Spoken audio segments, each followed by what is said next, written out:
pledge allegiance to the flag of the United States of America and to the republic for which it stands, one nation, under God, indivisible, with liberty and justice for all.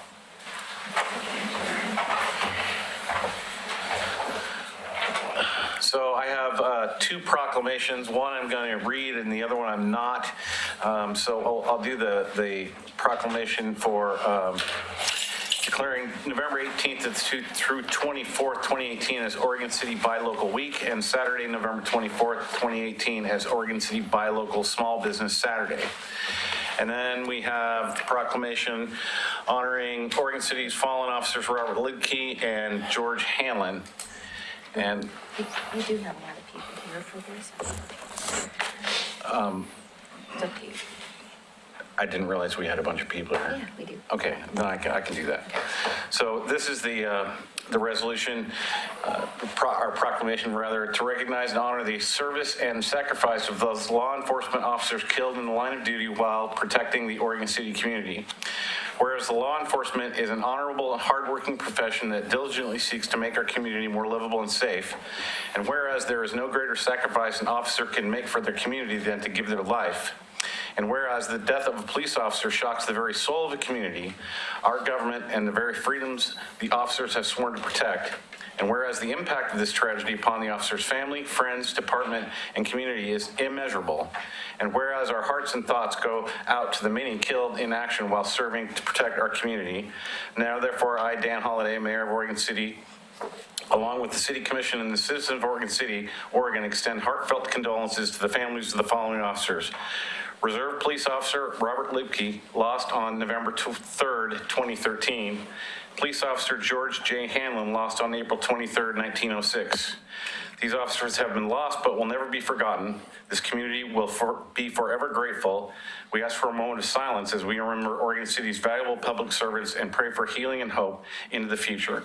In witness hereof, I have hereunto set my hand this 7th day of November 2018, Dan Holliday, Mayor.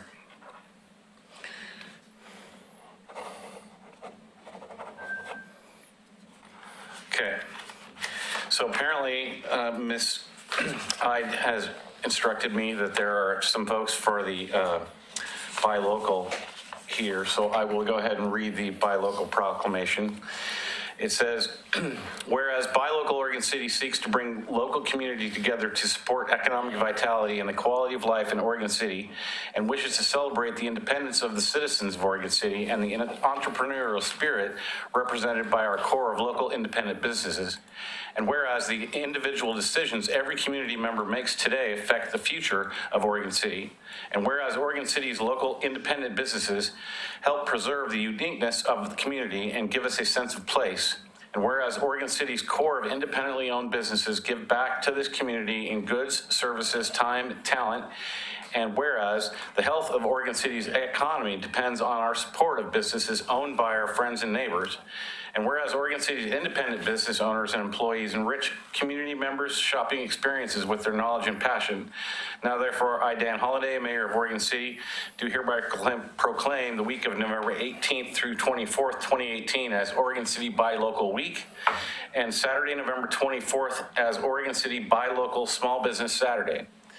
And salute our community members and locally owned and independent businesses who are integral to the unique flavor of Oregon City, and honor their efforts to make Oregon City the place we want to live, work, and shop.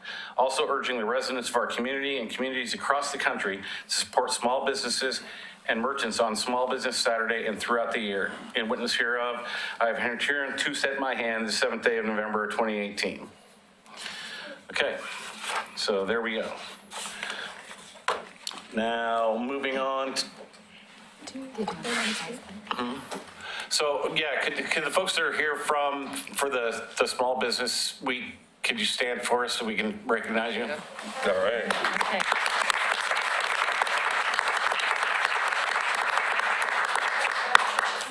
Thanks for that, Yeah. Nancy. So now we'll move on to the Stork Review Board Annual Update. Who's got this one? Thank you very much. I'd like to introduce our chair of our Stork Review Board, Mr. Ken Basinger.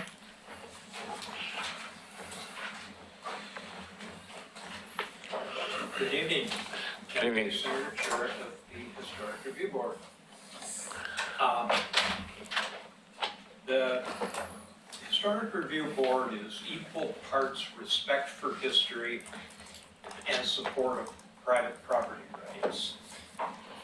And it's rarely a black and white thing. So we want to navigate this thin line, attempting to be fair to everybody.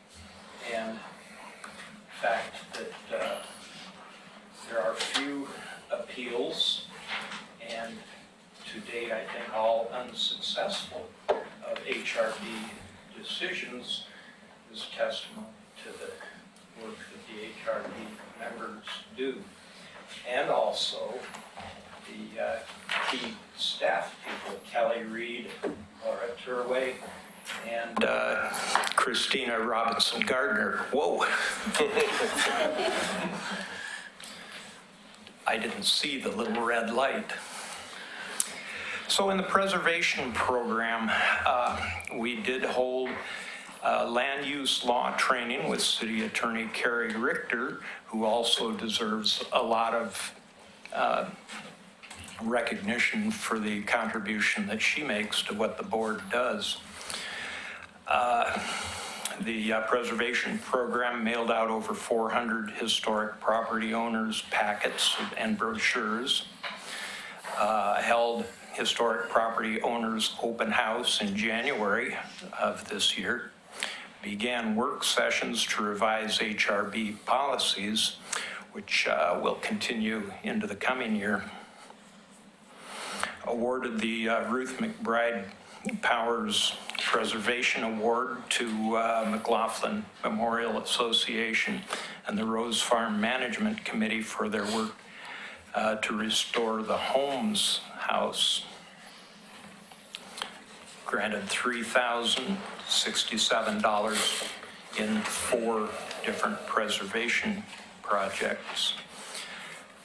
In land use reviews, we reviewed 3 applications for new construction, reviewed 4 applications for alterations to historic properties, provided design advice for 5 potential or future projects, and no appeals have been done this year. So we're happy with what we do. And if anyone has any questions, I'd be happy to comment.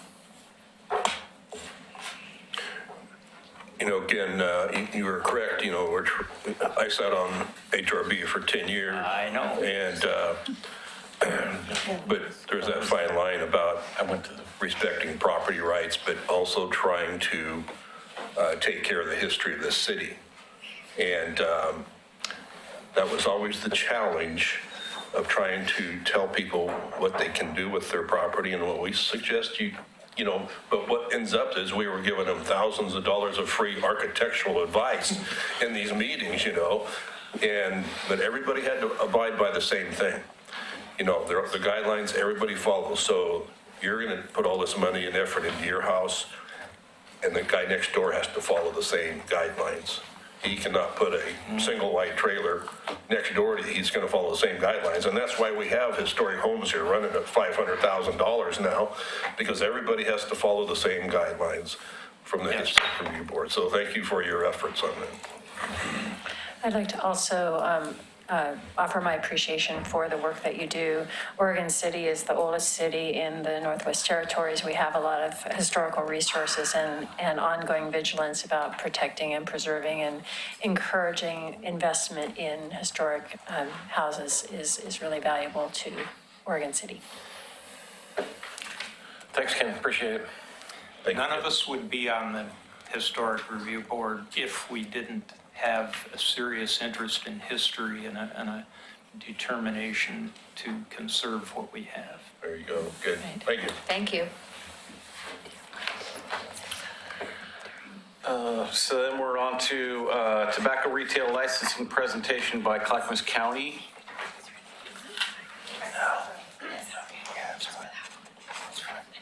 He can have it.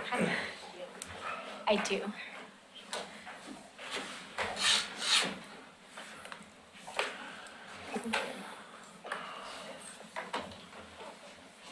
State your names for the record, please. Good evening, Mayor and Commissioners. My name is Bentley Moses. I'm with Clackamas County Public Health. I'm a manager for our Population Health Strategies program. Good evening. My name is Jamie Zentner. I'm a program planner with the Population Health Strategies program, working with Bentley. So thank you for taking the time to hear about a proposal which the Board of County Commissioners, as the Board of Health, is looking at and is looking to cities for support for an important public health issue. As you may know, beginning in January 2018, Oregon increased the state tobacco and nicotine product sales age to 21. That increase in age to purchase these products, in combination with stronger local enforcement laws, are part of Clackamas County's comprehensive strategy to prevent youth from using nicotine products and supporting our communities that bear the highest burden of health risks from tobacco-related issues, including disease and death. So because of this, the Board of Health is exploring tobacco retail licensing where businesses are located in the county. And this retail license would require folks to get a license to sell tobacco and other nicotine products, including electronic cigarettes. So we are sharing this presentation and have been sharing it across cities in Clackamas County for the past several months to give the same information to local officials across the county. So the objectives of our presentation, we're here to explain how TRL can reduce youth access to and consumption of tobacco. The Board of Health, as the Board of County Commissioners, as the Board of Health, wants input as it considers TRL for all incorporated and unincorporated areas in the county. So we'd like to hear your views on this policy proposal and gain your support for tobacco retail licensing in the community of Oregon City. So what is tobacco retail licensing? Tobacco retail licensing would require all businesses, including large retailers, convenience stores, gas stations, pharmacies, and bars, to purchase a license to sell tobacco. This is the enforcement arm for the T21 raised sales age. Currently, there is limited enforcement of that sales age currently. Education is a complementary part of this, so it takes place in many forms, would be done by the Public Health Division. This could be online trainings and one-on-one technical assistance. A licensing fee is needed to cover the cost to administer those licenses, educate retailers, and conduct compliance checks. An enforcement system of this would look like regular inspections and penalties with the possibility of suspension of a license to sell tobacco. So a violation of any tobacco control law would be considered a violation of tobacco retail. So the reason public health values this is we know that youth are gaining access to tobacco in our communities, and that's of grave concern. Clackamas County youth are using new products such as flavored cigars and electronic cigarettes, and we know that 90% of smokers begin before the age of 18. With more than 3/4 of smokers beginning before the age of 20. One of the strongest predictors for smoking is smoking initiation youth is actually the perceived access component. So as you can see on this slide, 25% of Clackamas County 11th graders used in the last 30 days, and many of them, 1 in 3 actually, perceived that it would be very easy to get tobacco in their communities, which is part of why we're bringing this to you today to prevent this within our communities. One of the things that we're particularly concerned about, which would be included in a tobacco retail license or covered by that, is Juuls. I'm wondering if folks are familiar with this substance or this mechanism, inhalant delivery system. So we actually brought with us a Juul for a little show and tell to pass around. This is a new inhalant delivery system that's become extremely popular with youth and is rising in use among people who are in a very vulnerable age range. And as you can see, looking at it, it kind of looks like a USB or a flash drive. We've heard anecdotally from community members, from folks within school systems, that youth are using these in those spaces, and it's challenging to identify them because they do look like day-to-day electronic access devices. And they're extremely addictive. So there's a little pod, I think Jamie might have one of them. So this little pod here that's used to insert within that Juul, that's the nicotine that folks inhale through this system. And each one of those pods contains the same amount of nicotine as an entire pack of cigarettes. So when youth were surveyed and talked about or learned about the fact that these had so much nicotine in them, most youth had no idea that that was the potency level through which they were consuming, and many of them have found themselves in a situation where their early addiction has set in because of these newer systems. So tobacco retail licensing would really help us work with retailers to ensure that the access to these was eliminated and use by youth could be reduced. Yeah. So I'd like to share with you a map that my team and I put together to look at the location of some of the retailers in Oregon City and their propinquity to schools, as well as their propinquity to density of youth. So if you're looking at those bright red swaths, that's where we see the largest concentration of people who are under the age of 21. We also see schools situated in those areas. And as you can see, there's quite a few retailers that are very close to those communities that have a high concentration of youth. So studies show that density of tobacco retailers and proximity of retailers to schools does impact youth and tobacco rates. Increasing tobacco retailer density is associated with experimental smoking, and prevalence of smoking is higher at schools with 5 or more retailers in the area.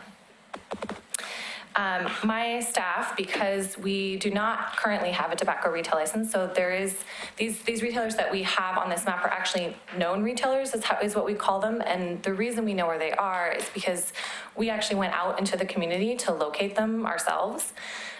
We don't actually have a system through which we can identify them the same way that you would for alcohol or marijuana. So this past spring, my team went out into the field with some community partners and surveyed as many as we could find within the community. And I believe we came up with 230, and then it ended up increasing as the state did some additional work to about 290. I'm looking at Jamie to confirm that number. So that's across Clackamas County. But again, we don't actually have confirmation that's all the retailers within our communities. That's the retailers that we could find and the retailers that we could make contact with, which is challenging when we're trying to talk with folks about different ways to prevent youth access. In Oregon City itself, there's 25 tobacco retailers that we know of.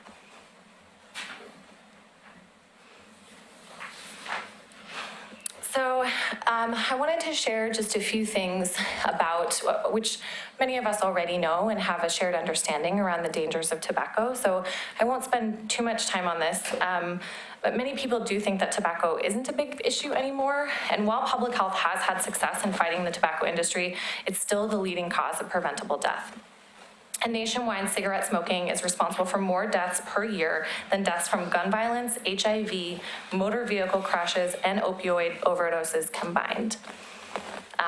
And this is also the top 3 cause of death. I want to highlight major cardiovascular disease, cancer, and chronic lower respiratory diseases, and all of those pieces are caused by smoking tobacco.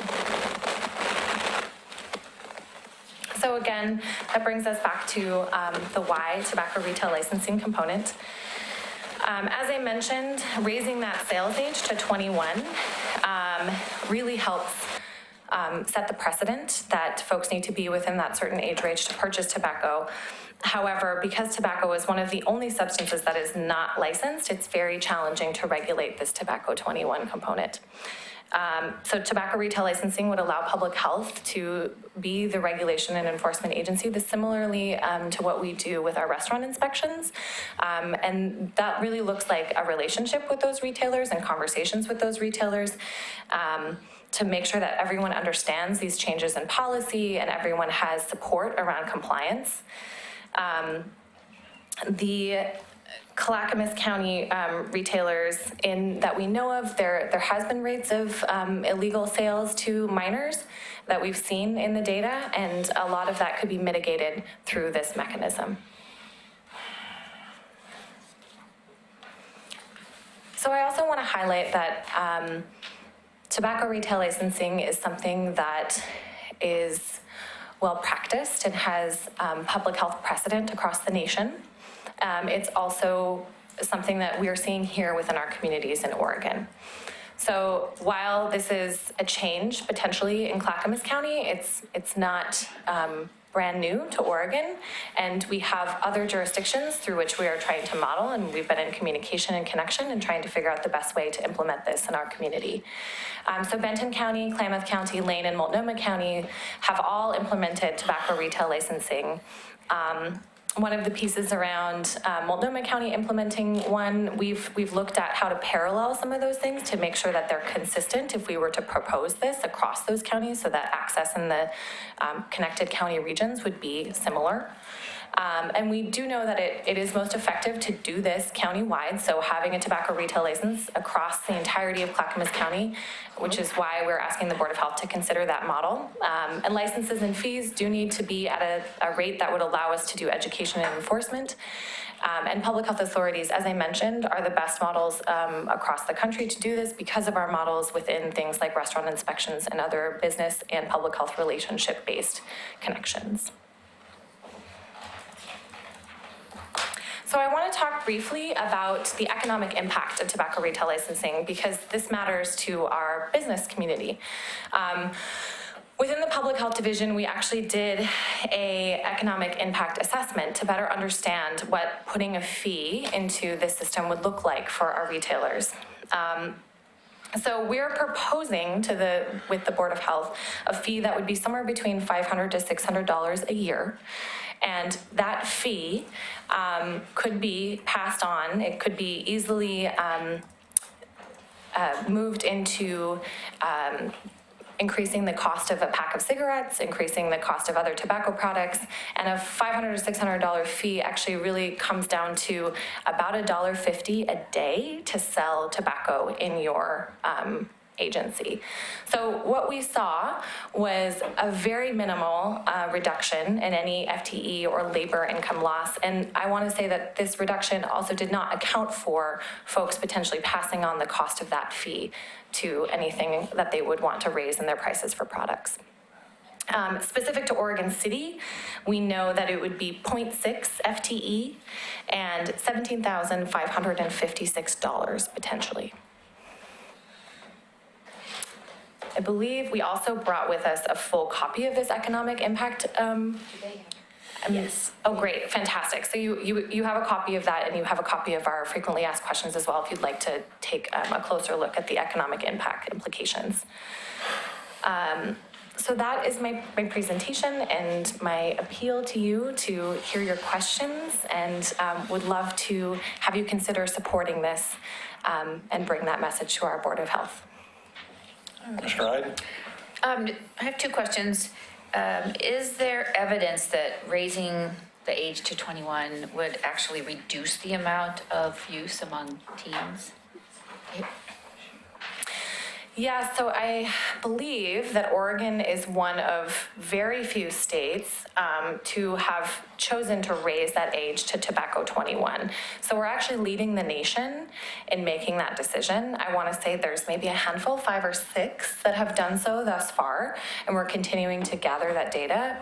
We do know that raising that age has been effective in other substances. So for alcohol or marijuana, raising the age, the sales age, is a very strong predictor of people's decreased access to a substance.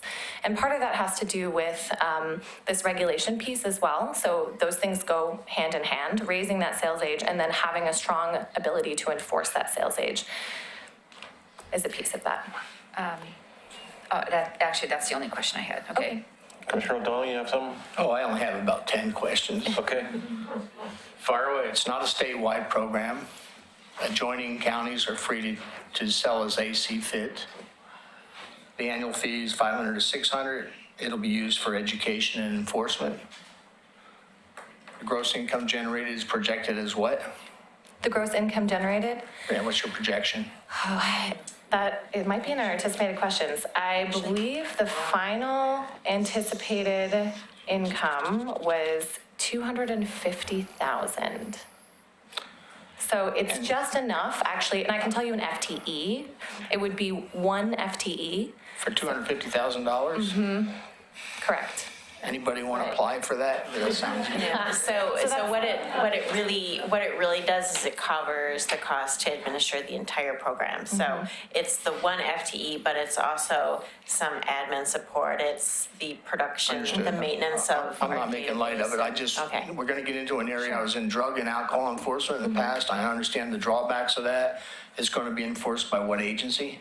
The Public Health Division. Public Health? Yes. And what penalties are in place for underage sale by a vendor? What penalties are in place? So that is a fantastic question. One of our proposals, what we're coming to you today to talk to you about is the concept itself. We would like to move into, if this is approved and is something that the Board of Health does want to move forward with the support of cities and communities, we would do a rules advisory committee. And that rules advisory committee would comprise folks from across the county, from different communities, to talk about what each of those pieces would look like. And we have models that we would want to base those things on. Most, if not many, of those models include penalties that are fee-based, that can go up to revocation of your tobacco sales license. They're not criminal penalties then? No. So there'll be penalties for underage sale, there'll be penalties for underage possession? This would not, the scope of underage possession is not within the tobacco retail licensing scope. Because it's a Is focus of paraphernalia going retailers. to be controlled, as in drug? So you get a kid, he's underage, and he's got that device, and is there some penalty for that? Is that in the forecast? Is that already thought out? There is a statewide minors in possession law already. Of smoking paraphernalia, tobacco paraphernalia? Yes. I believe there is. Paraphernalia. I don't know if those jewels are something like that. I've never seen those. Yeah. When was the last time you gave somebody a ticket for smoking underage? It's been a while. Yeah. So your forecast enforcement cost within the county is 0.6 FTE, is that it? Is that did I understand that correctly? Is 0.6 FTE? I'm sorry. Could you repeat Your the question? enforcement costs, if you're going to generate $250,000, what's your enforcement cost? The agents that are out there underage saying, hey, go in there and buy me a pack of smokes. So how are we going to, does that pay for that? Oh, yes, the revenue generated from the fees would also cover the enforcement mechanism, which we are proposing 2 inspections per year. One would be just the annual public health staff going into a retailer and meeting and greeting and seeing if the store environment itself is in compliance with all of the tobacco laws, and it would be that point of one-on-one education with the retailer. The other inspection would occur with an underage, somebody under the age of 21 who would go in. Actually, the OLCC does this with their alcohol inspections. So they're called minor decoys, but it's basically hiring a young person to try to purchase tobacco. So that would be the second inspection. Both would be unannounced, and both of those inspections would be included in that $250,000. So what current enforcement laws and methodologies exist? Is there any? There are currently none for the Public Health Division. I mean, from anybody, from law enforcement, from anyone, is there anything? Do you want to talk a little bit about the state's enforcement? Sure. The Oregon Health Authority at the state has an arrangement with the state law enforcement. Police.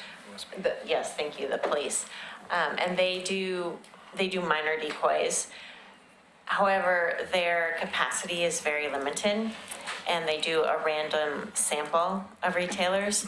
So within any particular year, only a third of retailers within Clackamas County would be tested essentially. And some retailers could go multiple years without being inspected. Just having flashbacks to OLCC enforcement and the difficulties of enforcing the very specifics of this, like paraphernalia. So I wanted to ask how far out this program has been thought out. Thank you. Commissioner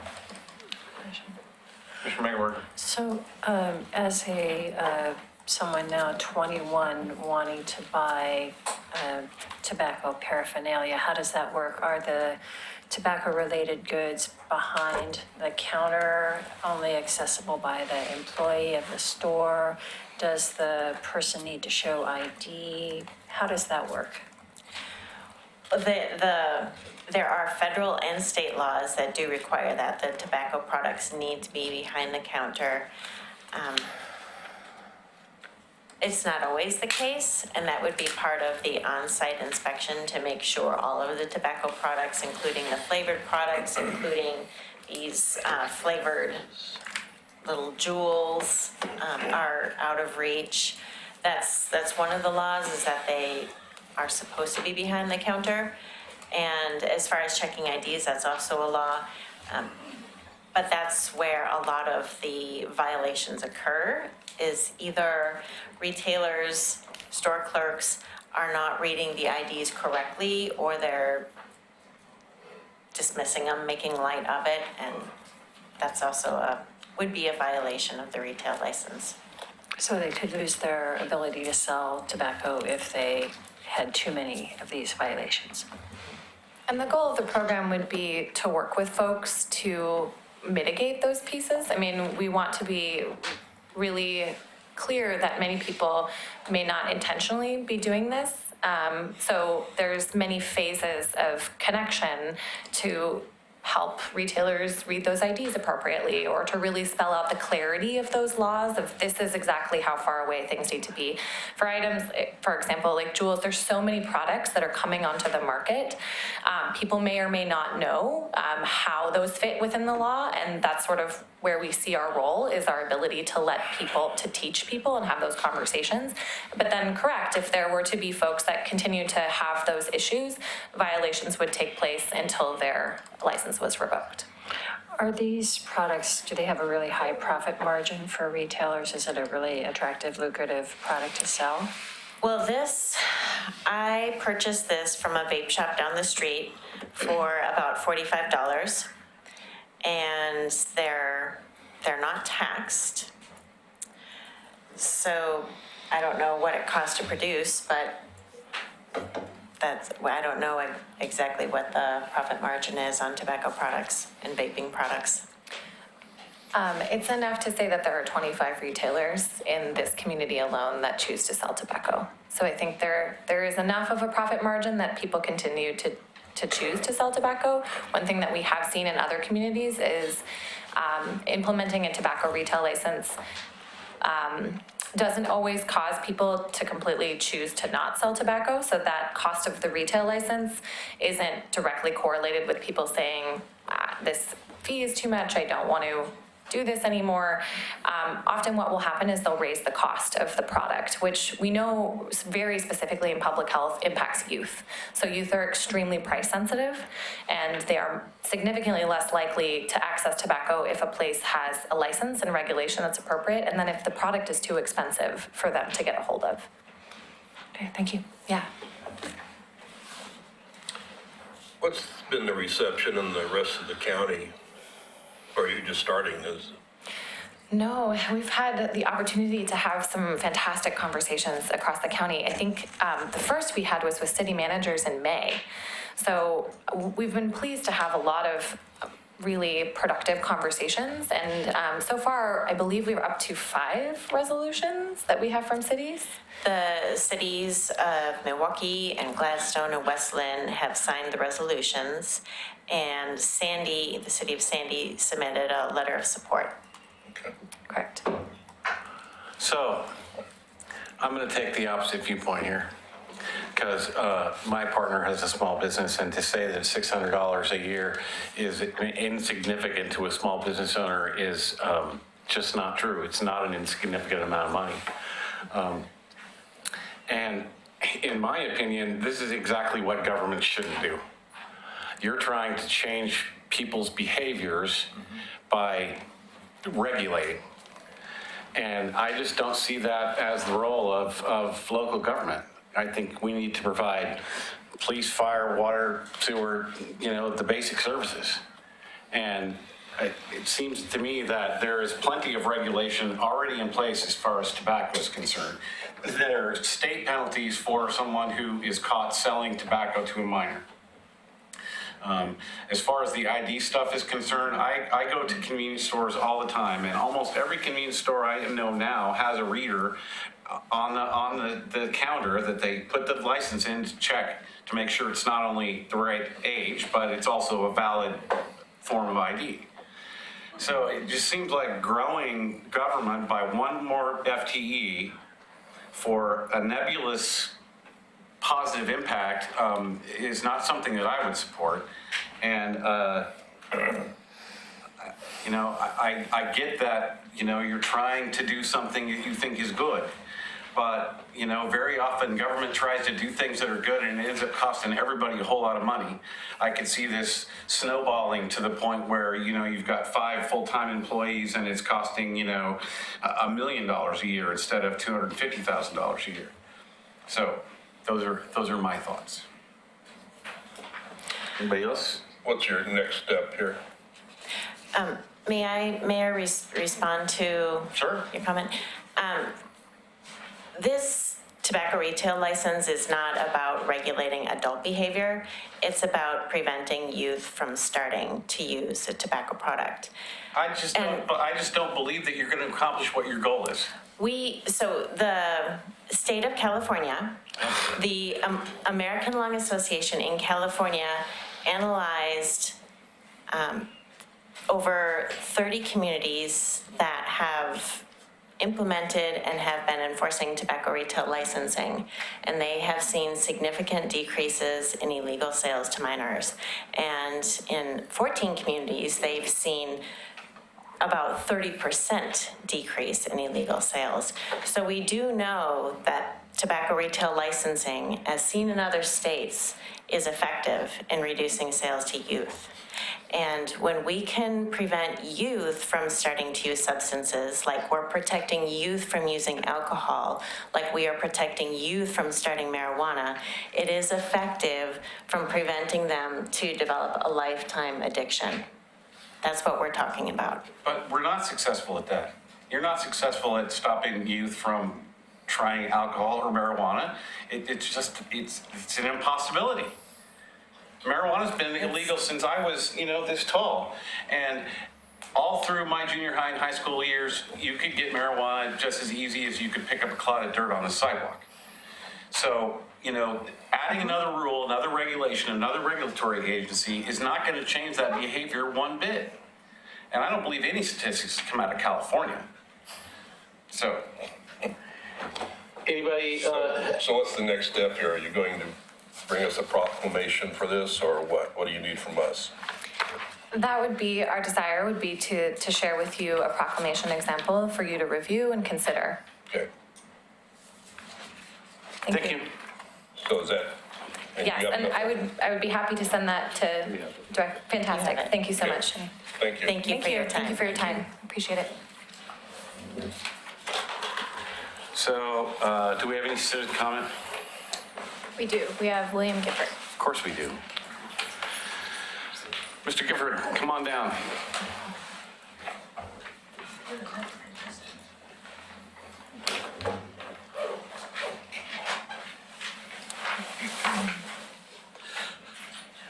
Mr. Mayor, City Commissioners, my name is William Gifford and I live in Oregon City.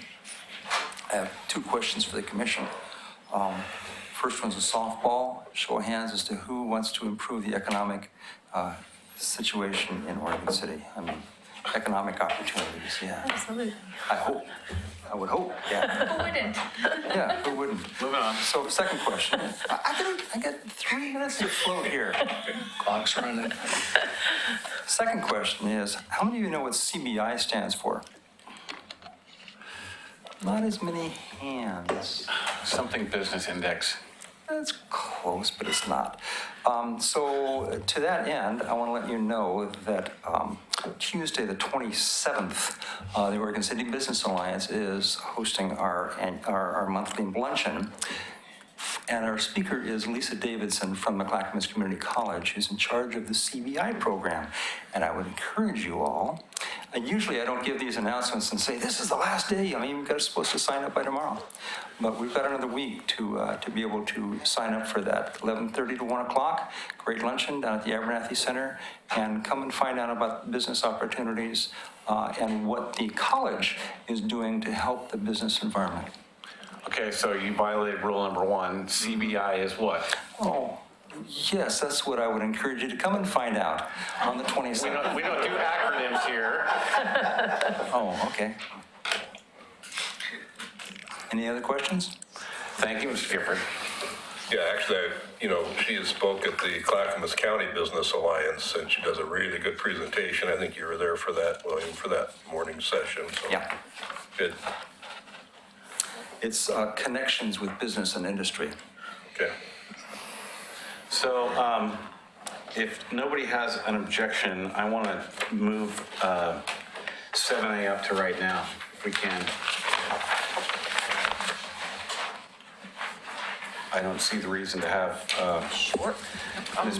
Bloom sit through all of these housekeeping things to get to there. So who's got this one? Mr. Lewis? Yeah, thank you very much, Mayor and Commissioners. So, tonight we have Oregon City Garbage Company, and it looks like Pam is going to come up to the front, so we're graced with Pam's presence, and also Alan Bushy, who's the Chief Financial Officer for Oregon City Garbage.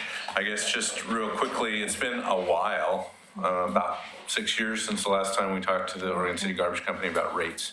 This measure, or this, not measure, sorry, this recommendation is about rates, about increasing rates to help with some of the cost of doing garbage business in Oregon City. As you know, your code provides some rights to Oregon City business license, or Oregon City Garbage Company to provide garbage service, which includes recycling, yard debris, and garbage service. They, as a customer, both for the city and as a citizen, they do, from my perspective, a really excellent job for us. They've been a good partner for us. I don't talk to Pam much about this, but I do talk to their lead operations folks, and just recognizing they have some of the same kind of problems we have with hauling and dumping and dealing with the traffic in those haul routes.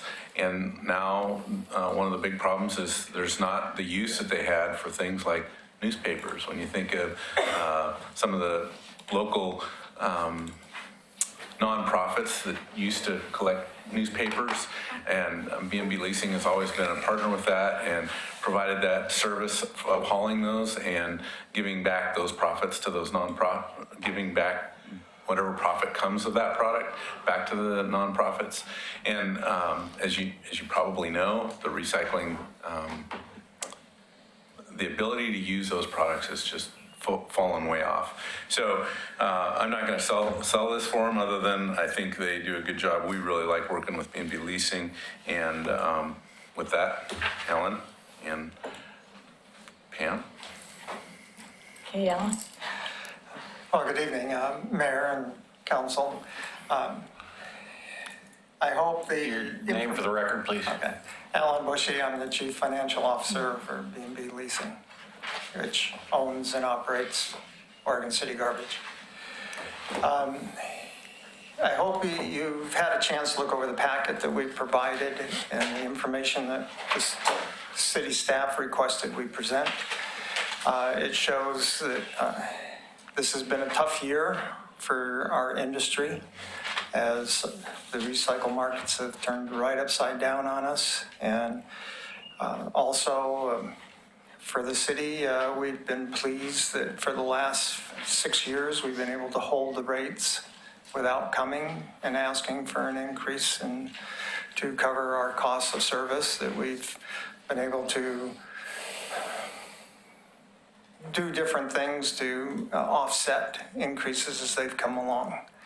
But at this point, the way Metro keeps raising the disposal rates and the recycle markets, we just had to come and request an adjustment in the rates that we charge for providing the service. So we're here to answer any questions that you have. You got anything, Pam? Do I have any questions? No, do you have anything to say? Oh, of course I do.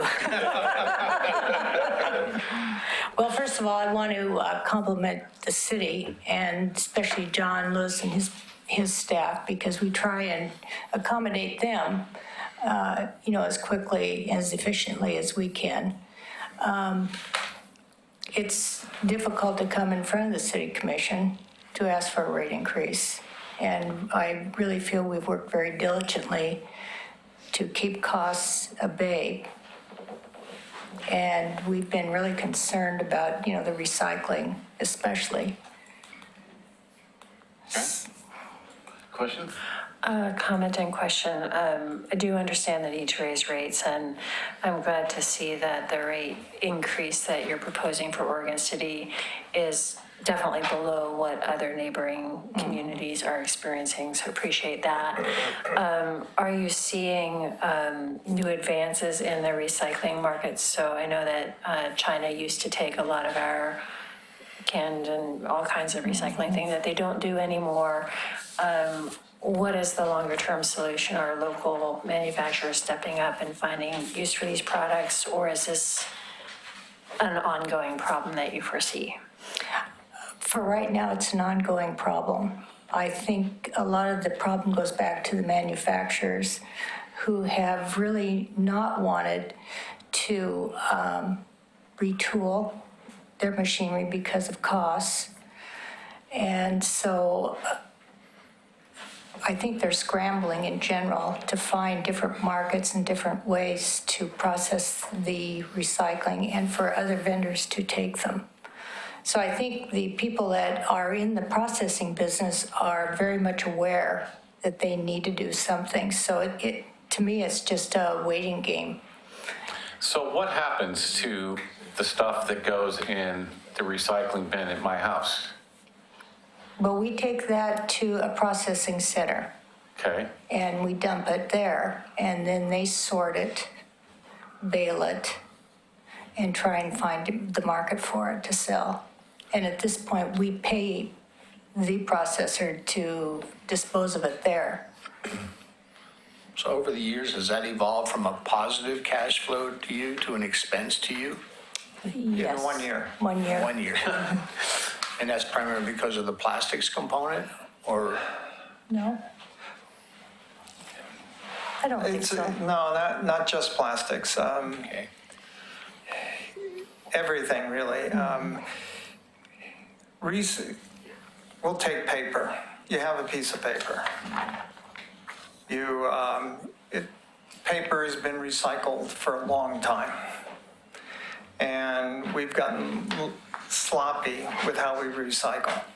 I can remember in the office when they'd come around with a box, you'd sit next to your desk and all your paper would go in there.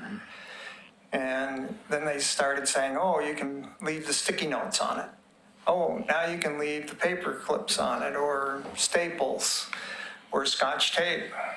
Well, those are all contaminants to recycling paper. And there's always been a floor, or I should say a ceiling, as to the amount of contaminants that can be in the recycled material. But no one's ever held that standard until China did about 18 months ago. And then about 15 months ago, they just slammed the door and said, that's it, we're done with the United States, because we just cannot recycle your material, it's too contaminated.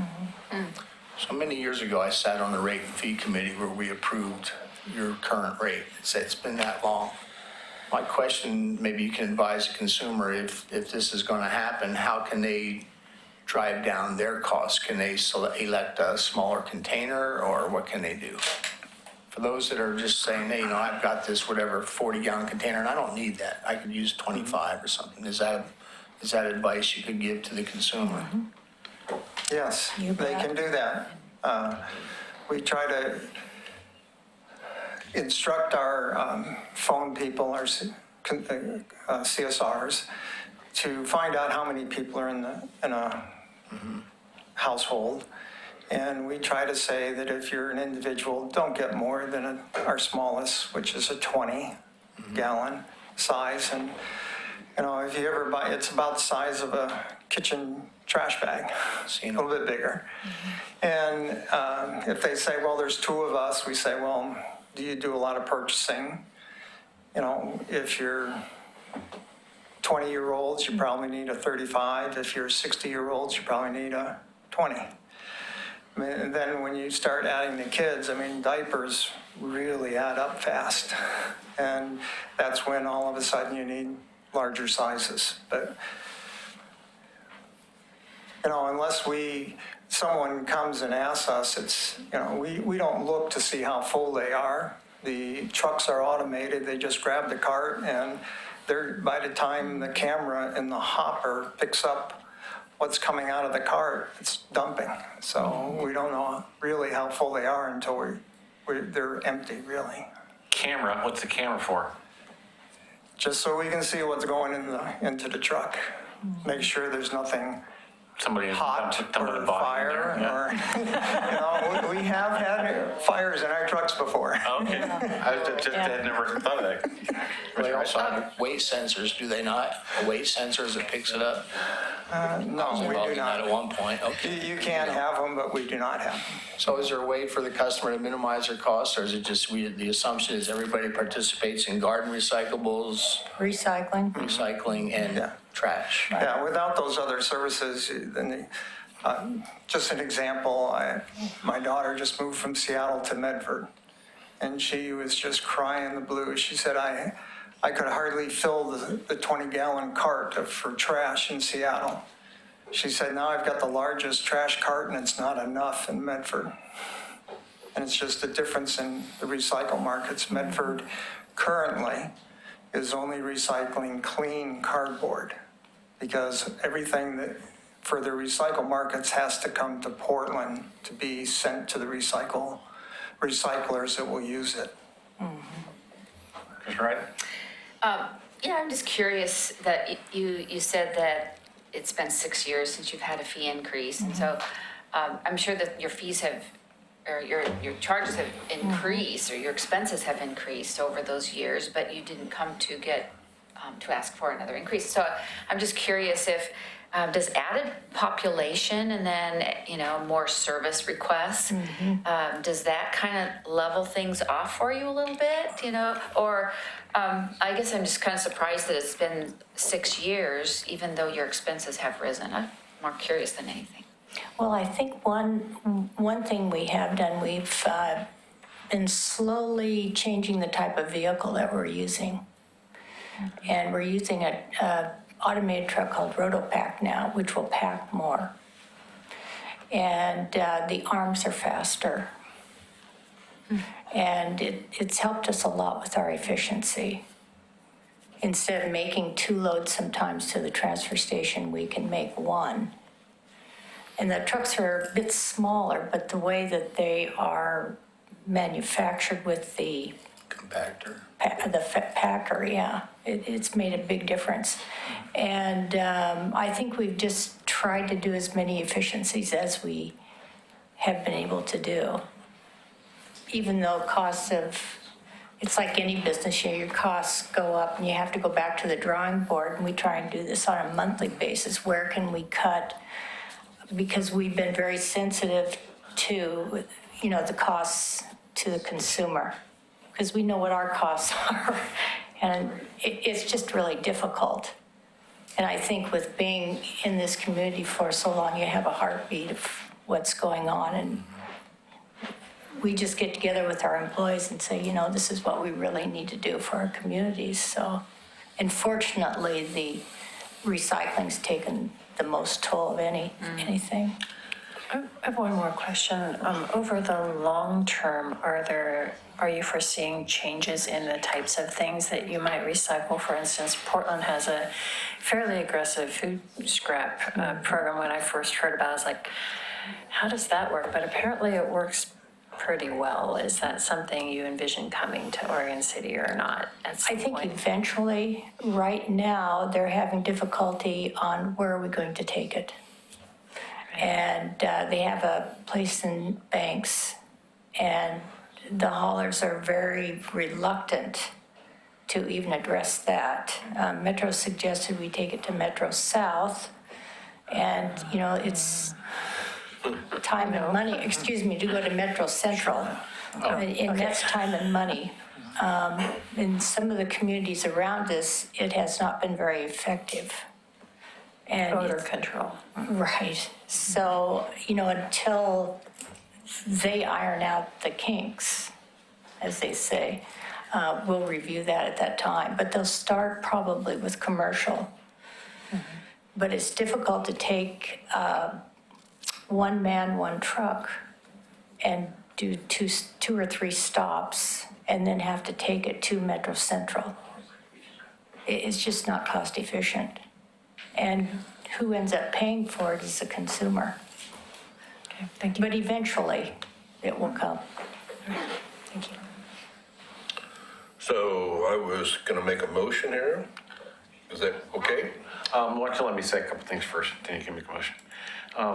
So Metro is currently floating this food scrap policy throughout the region. And as Metro has often wanted to do, they've designed a program without figuring out what they're going to do with the stuff that they collect. And they currently don't have a company to take this stuff to process it into whatever else you're going to use it for.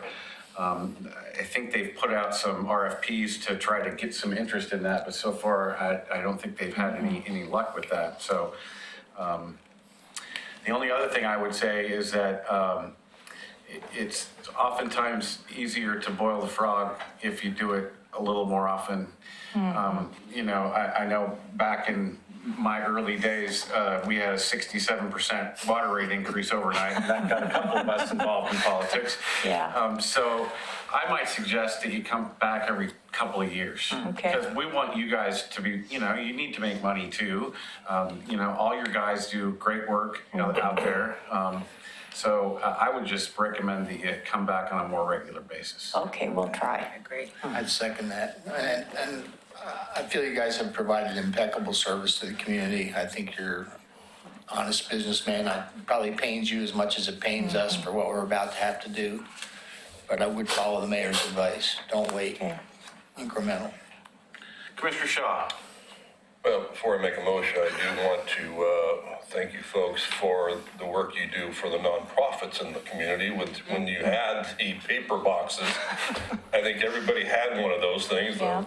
The library, and I know the Optimist did, and we kind of missed those, but we understand what happened. So we do appreciate all the efforts you've done for the organizations in the community there, Pam. So. Oh, thank you. But I would move to approve resolution number 18-41, adjusting the solid waste collection and disposal rates effective January 1st, 2019. Second. Further discussion? Call roll, please. Commissioner O'Donnell, Aye. Commissioner Shaw, Aye. Commissioner Mengelberg, Aye. Commissioner Ide, Aye. Mayor Holliday. Aye. Thank you, Pam. Thank you. Thank you. Okay, so now we'll go back on to our regularly scheduled events. 6A. 18-537, first reading of ordinance number 18-1023, designating Clackamas Slope Park as a park under Oregon City Charter, Chapter 10. Mr. Lewis. Thank you, Mr. Mayor and Commission. As you're aware, we're in the process of dedicating all of our parks as city parks by ordinance. We have put through a number of parks to date, and we have about 8 parks after today to continue. Most of those have gone through to be recommended by PRAC. Staff are still working behind the scenes to get all the language and get the planning designations and things needed for it to come forward to the commission. But we feel we are on pace and should be able to bring those forward shortly. Before you today, we have not only the Clackamas Slopes Park, but we also have Straight Pioneer Cemetery, Stafford Park, and Pioneer Community Center. So similar to the presentation that we gave about a month ago for the other parks, I'm assuming that they're all fairly straightforward. The information is in the packet. I will be happy to answer questions if you have them.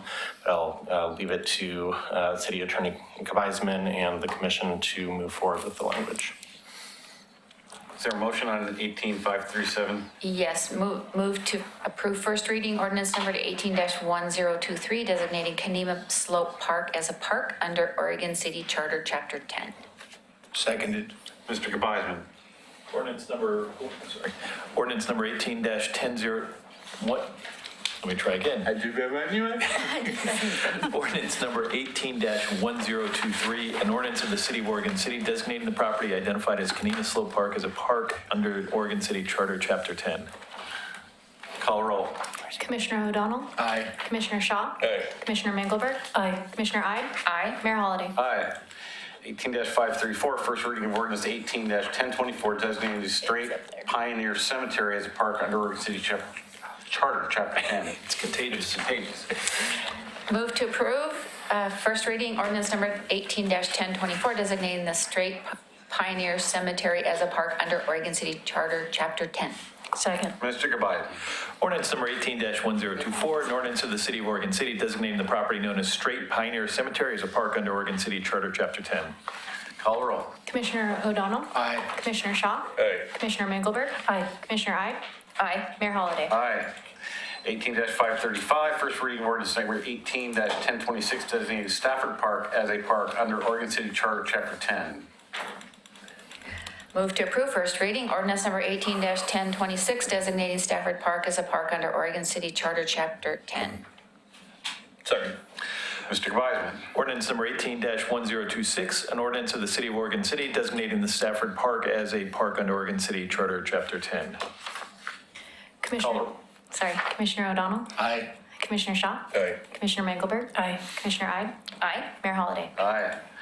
18-538, first reading of ordinance number 18-1028, designating Pioneer Community Center as a park under Oregon City Charter, Chapter 10. Move to approve 18-538, first reading of the ordinance number 18-1028, designating Pioneer Community Center as a park under Oregon City Charter, Chapter 10. Second. Mr. Gebaseman? Ordinance number 18-1028, an ordinance of the City of Oregon City designating the property known as Pioneer Community Center as a park under Oregon City Charter, Chapter 10. Call roll. Commissioner O'Donnell? Aye. Commissioner Shaw? Aye. Commissioner Mengelberg? Aye. Commissioner Ide? Aye. Mayor Holliday? Aye. Okay. Thank you very much. You're welcome. Down to PC 18-143, Development Code Amendments, including equitable housing, discussion and continuance. Are we going to have a discussion or are we going to continue it? Yes and yes. We will have a short discussion. Let's make it really short.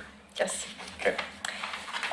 Thank you very much. As you have heard, as the City Commission heard, there has been a lot of concerns from people in the community who struggle to find housing and stay in the neighborhoods that they love. We've also seen a changing demographic within Oregon City and sort of a mismatch between the types of housing opportunities that are available. The City Commission has also heard concerns about the development process, and so there's been two City Commission goals that made our goals booklet for this biennium.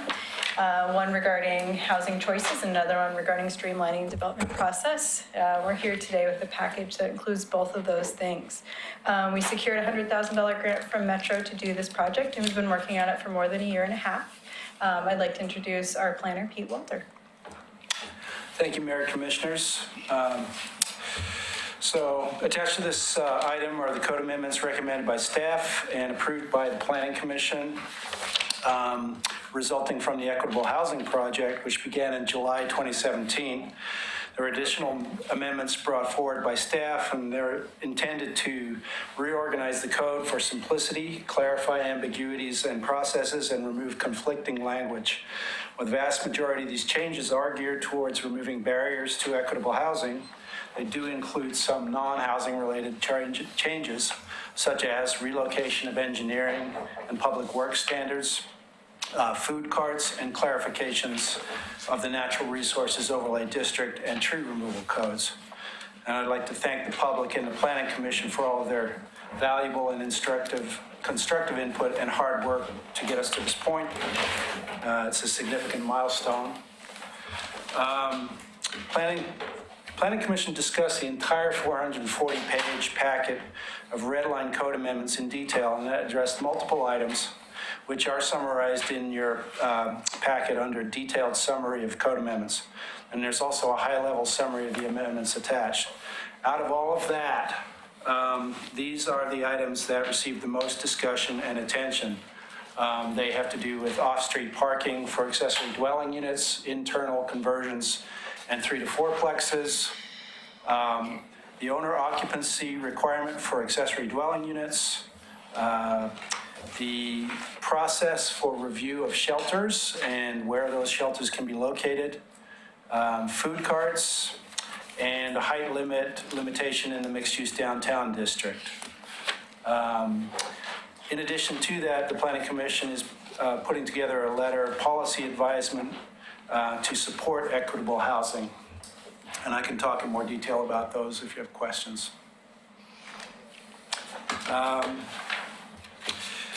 So in addition to all of the project materials that were developed and posted to the website for the Equitable Housing Project in Code Amendments, there have been about 50 meetings. There have been 50 meetings or opportunities for the public to provide input. And as a consequence of this, the public comments and Planning Commission input on this project has been extremely specific and constructive and has shaped the October 1st version of the amendments before you. And so I recommend looking at the public comments, and at the beginning of that, there's a matrix that explains how all those comments were addressed throughout the hearing process today. So staff's recommendation is to continue this public hearing unto a date certain. In your packet, we've got a recommendation for December 5th. We will be presenting the final code, a staff recommendation, adoption of findings, and a first reading of an ordinance. Good? Yeah. Okay. So I will open the public hearing. Is there anyone here to speak? Yes. Okay. I apologize if I butcher these names. So Partha Sodha and Raleigh Lau. Close? Hello.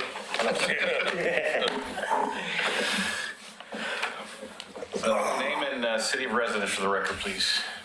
My name is Parth Sodha, and I'm a resident of Portland, owner of Scoop Handmade Ice Cream. Okay. My name is Raleigh Lau. I live in Happy Valley. Okay. We are here to represent, so I make ice cream. I am in process of bringing our ice cream here to Oregon City.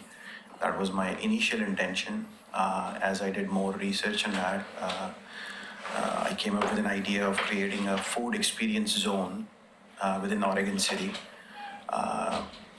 It could be something which Raleigh is a real estate developer, and we both checked out The Spicer Produce Building. Spicer Produce Building, and we would like to propose if we could create that as a food experience zone where we can create food parts which can promote local people who are into developing their ideas as far as food is concerned, along with that bringing international cuisines to introducing that to the local community.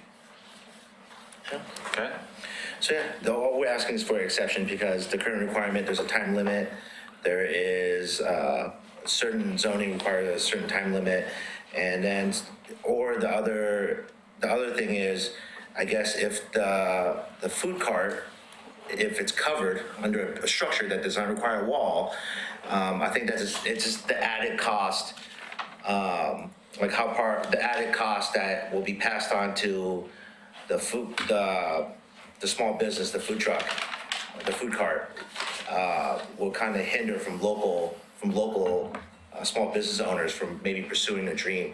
The food cart is a great starter for a small business owner to maybe chase their dream before they could go to a brick and mortar. So how me and Park connected through was through the Lori Bell at the Oregon City, the OC Economic Development. I was actually calling on the place because I have some clients that were looking at some property and doing some development, and we somehow connected through. They told me the Spicer building was for sale. And then I found a client investor right away for it. We put an offer in at top dollar, hoping to get it. And all we're asking is an exception where we don't have to do the exterior covered awning for the food carts, because the added costs may not make this project feasible. So your offer is dependent upon getting that variation? Yeah. Yeah. Well, this is, I hate to tell you this, this is the wrong venue for you to be asking We about realized that. halfway through. So, We at least put that. But it would be good to know what your. What's your guys' input? If that's something you, I think just really cleaning up the facade in that generally area. speaking, we don't use this time to have a conversation. Yeah. And food carts are a sensitive enough discussion that we're going to include those discussions in this code discussion that we were going to have in December or January. Okay. Okay? All right, that sounds great. Thank you. Thank you.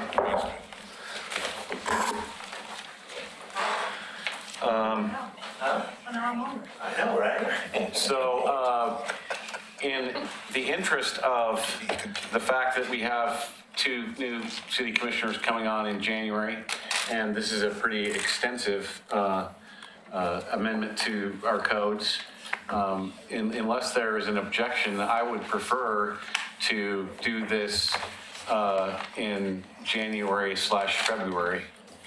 To allow the new commissioners to have their input on these code amendments.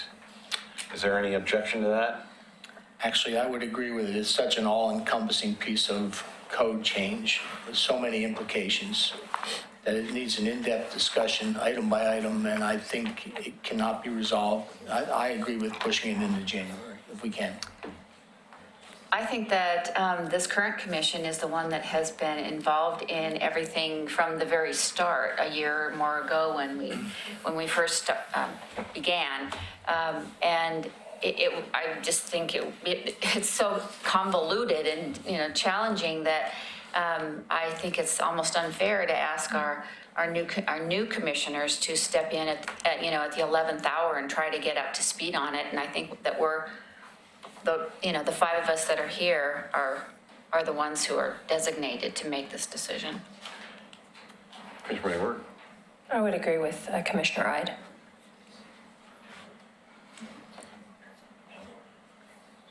Okay. So is there a motion? Move to approve the request for continuance to date certain of December 5th to discuss these proposed code amendments. Is that what you're looking for?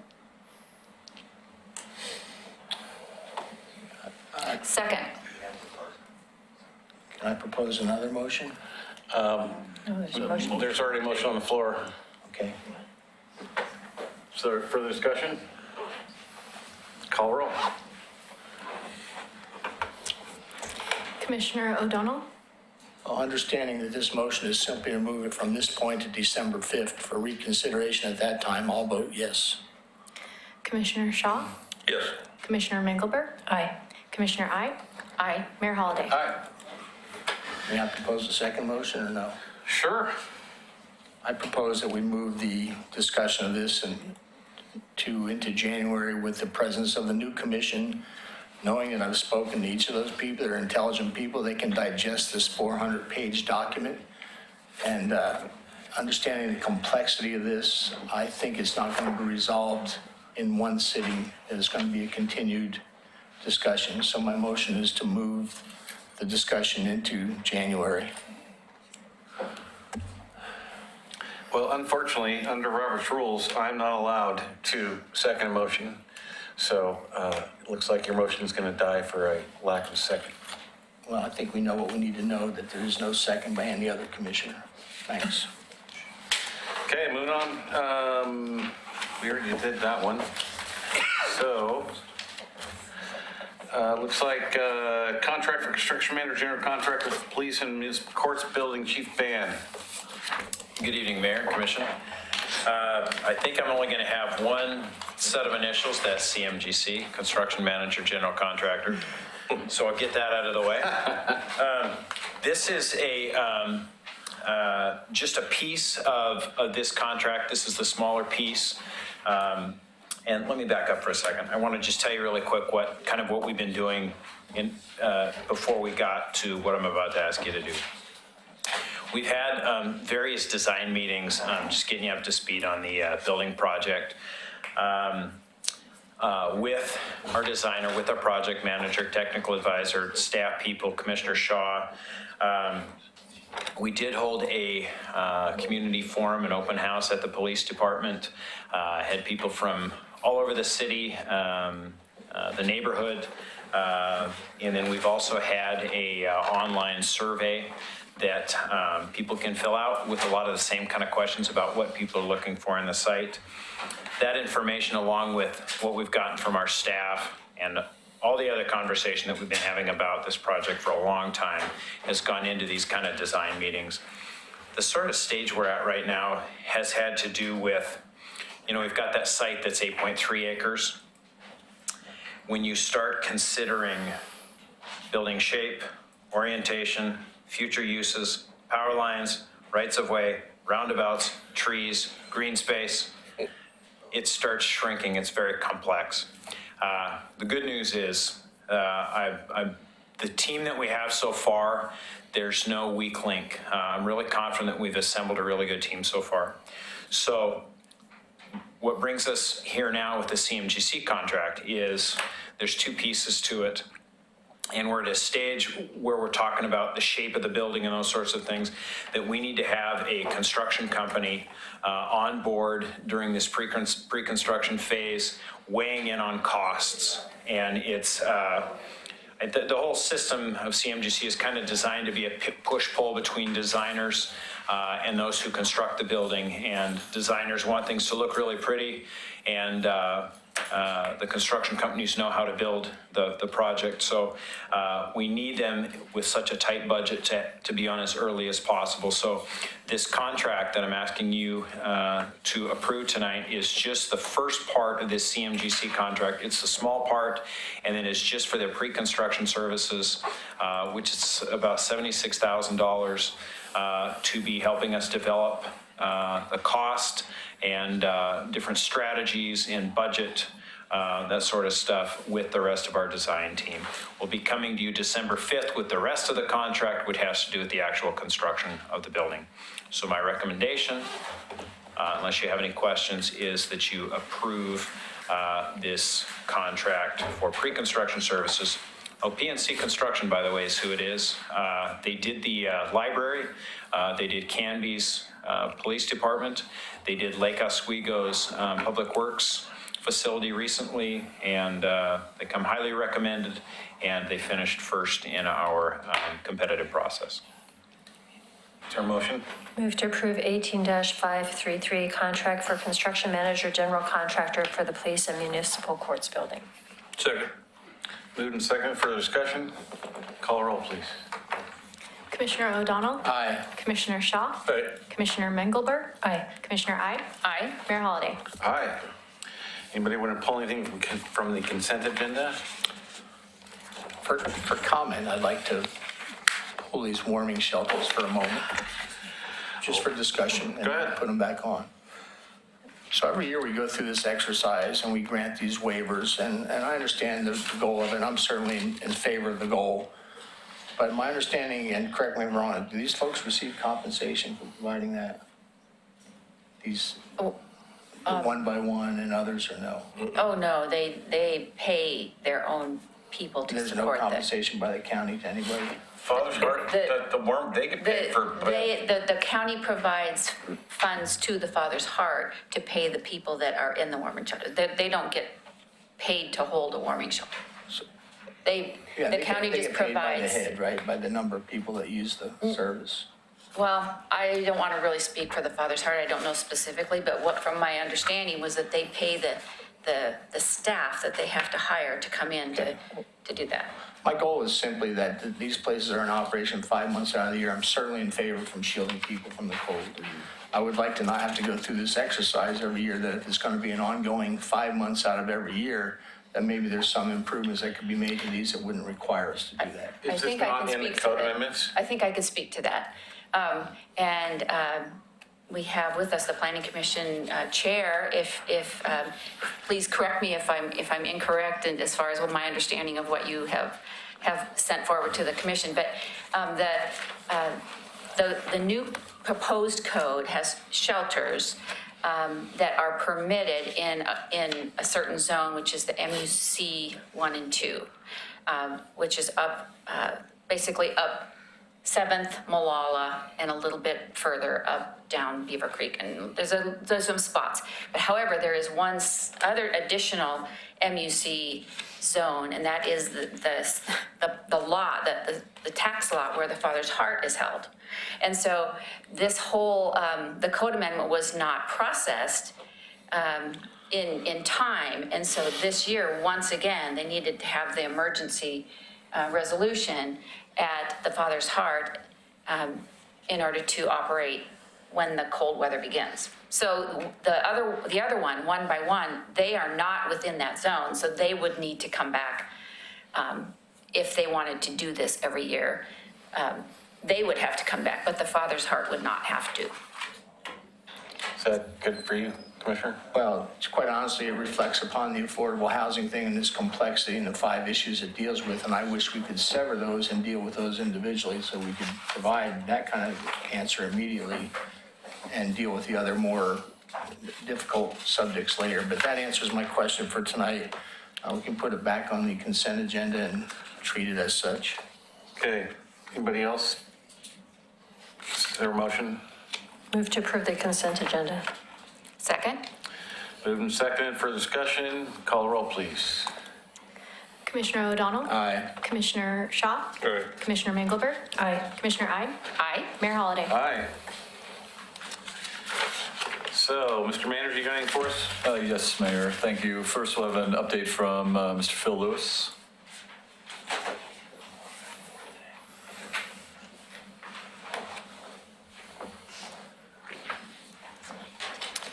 Thank you, Mr. Manager. Today, I just wanted to give some information for the commission.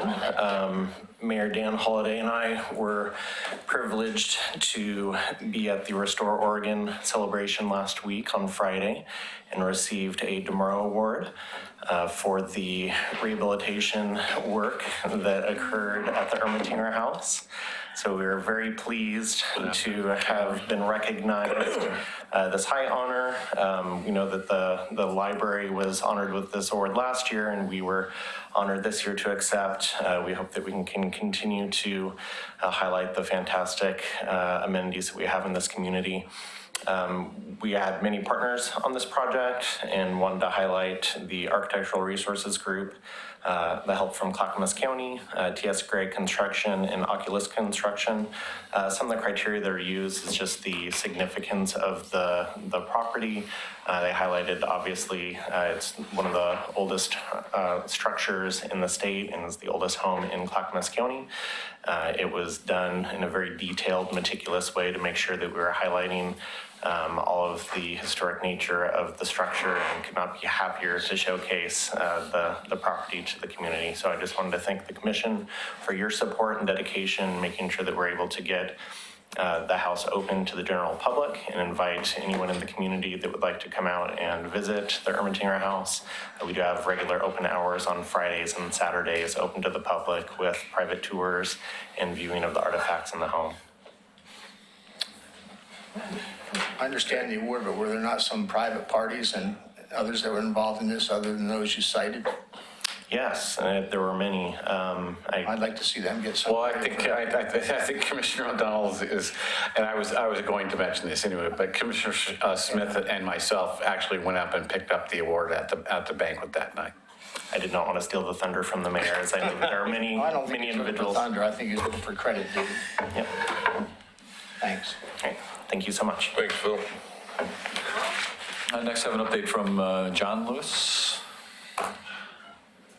Oh, no. Well, I'm going to give you 2 updates. One of them's going to have slides, one of them's not. So there you go. And they're short. You don't disappoint.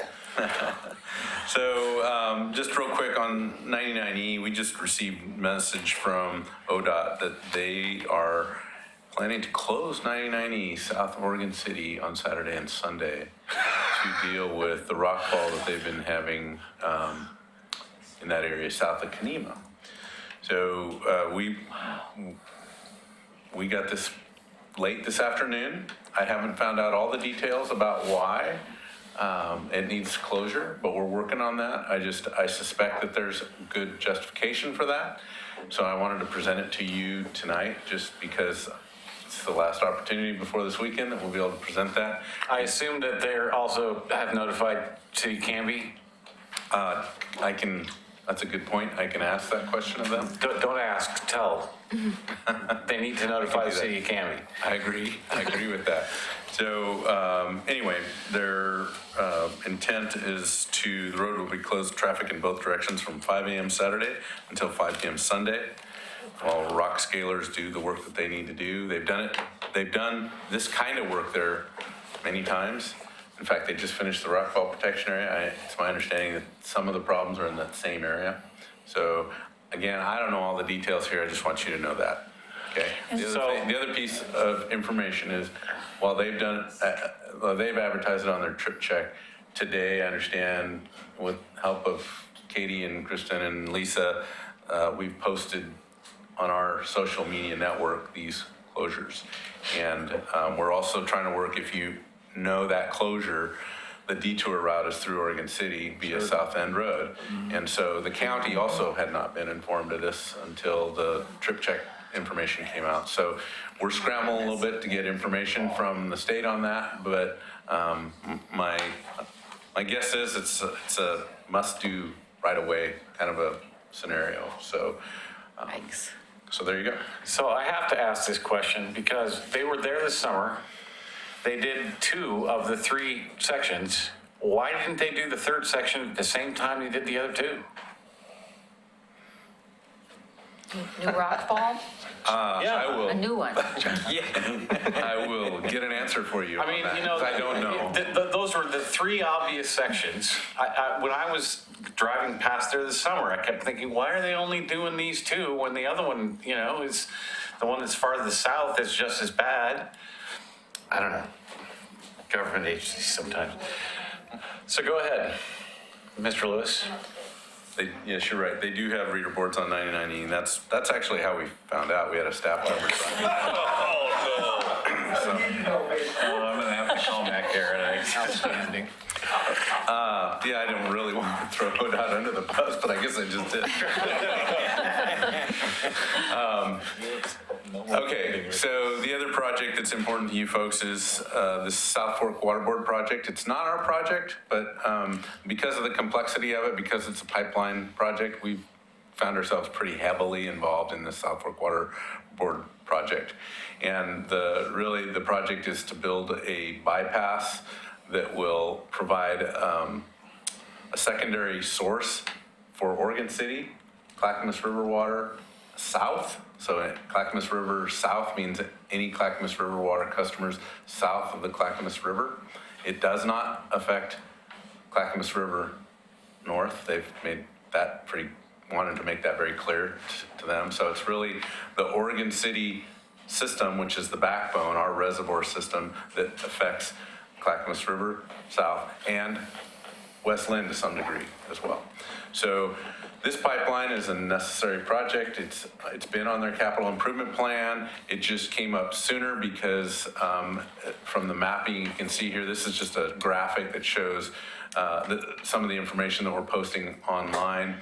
But the red dot up near the top of the picture is an area where we've seen a small amount of leakage in a 30-inch pipeline that serves our distribution system. And so in order to fix that we moved forward, or South Fork and the board of directors of South Fork made the decision to build this 42-inch. So that has an impact to the community in that there's 3 days that have been identified, November 14th, 15th, and 16th, where we're asking the community to curtail their use. We're going to be doing some things inside our own water distribution system to preserve our reservoir water as much as possible. A little bit of detail, I'm not going to go into much. This is kind of a graphic here, but it shows most of that waterline work happens on Cleveland Avenue between Hunter and Hiram. And really it's the work on Hiram that is kind of the most concerning and has called for a curtailment plan, a voluntary curtailment plan across a relatively large area. This area represents all of Oregon City's service area and all of Clackamas River Water's south service area.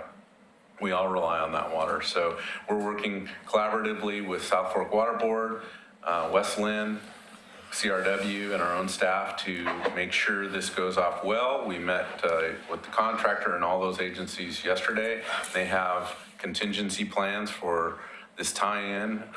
We're real confident that this is going to go off in at least the time that we've planned for, hopefully much less than that. So I guess the other thing is on tonight's consent agenda, we asked for permission to work at night, or for the contractor to be able to work at night in a residential neighborhood. So thank you for approving the consent agenda, but we have a mailing distributed door-to-door distribution list. Actually, I think it is mailed notice that will go to those folks to let them know that we're going to be working at night. So I'm happy to answer any questions. I did receive this mailer in my water bill just this week, so.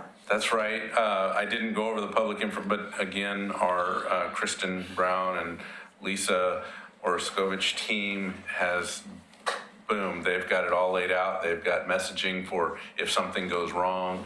The work that we did with the finance department to get that, that was a last minute request to get that into the bill inserts. It worked well. I got it in my online bill as well. That was pretty cool. So yeah, good plan. Okay, thank you. Just a couple of reminders that the U.S. Capitol Christmas tree will be stopping at the end of the Oregon Trail Interpretive Center on Tuesday, November 13th at 5 p.m. So please feel free to come down to the Interpretive Center and see the tree as it makes its way to Washington, D.C. We'll be closed for Veterans Day on Monday, November 12th. However, the library is closed on Veterans Day, which is Sunday, November 11th. Thank you. And the library will be open on the 12th, so all other city facilities will be closed on Monday, the 12th. And that the commission meeting for November 21st, our next one is canceled the day before Thanksgiving. So we'll be coming back in December. We do have our work session next week, however. And last but not least, I want to thank the commission for reading the resolution tonight as it relates to the officers that we've lost in the line of duty. I've had the honor over the last several years of going out with Chief Ban, this year Captain Davis, other years Captain Klur, to the Libke Memorial on Highway 26 at milepost approximately 17. We go out every year with Wendy, with Libke, have a morning with her, and then head out and do a cleanup and clean up the site and put a new wreath up. I hope we never forget the sacrifices that families make for our community. It's a special thing. It's a touching thing, and I really am privileged to have the opportunity to do this every year. This year was pretty cool. Some of you may remember, some of you may have forgot that Wendy was pregnant when Rob was killed. And this year we got to bring Ziva came along, just an absolutely gorgeous little 4-year-old. And to be honest, one of the most touching moments was after we had the wreath up, Jim and Ziva were up on the ladder checking out the wreath and reading the sign and letting her know how much we care about her. And Wendy. So just want to pass that along. And that's all I have tonight. Commissioner Shaw, you got anything for us? Just a little reminder, if anybody's interested, tomorrow morning, the Veterans program will be at the high school again. It took a year off, and Ed Burton has revived it again, and it's another emotional experience. If you haven't been to this, that every student has to come to this. I think probably Rocky knows all about this, and they're all required to be there in the morning at 8 o'clock. I think it starts at 8:30, but I think they're saying to be there at 8 o'clock. And they have the JROTCs there. They walk in there, and the bagpipers come in and everything, and it's a pretty emotional thing. So This is at the high school tomorrow morning, so. One of the Tuskegee Airmen is going to be there. Yes. Yeah, there's a lady that's. Actually, the last one. Yeah. And a lady that's like 92 years old or something is going to be there, and I can't remember what her attribute was and stuff, but it's quite several speakers are going to be there for this, so. Okay, that's all. I'm going to wait until Tuesday when we have all of our reports. Tuesday. Tuesday at the work session. Oh, okay. Commissioner O'Donnell, got any for us? Simple congratulations to our commissioners-elect, and I know we all look forward to working with you.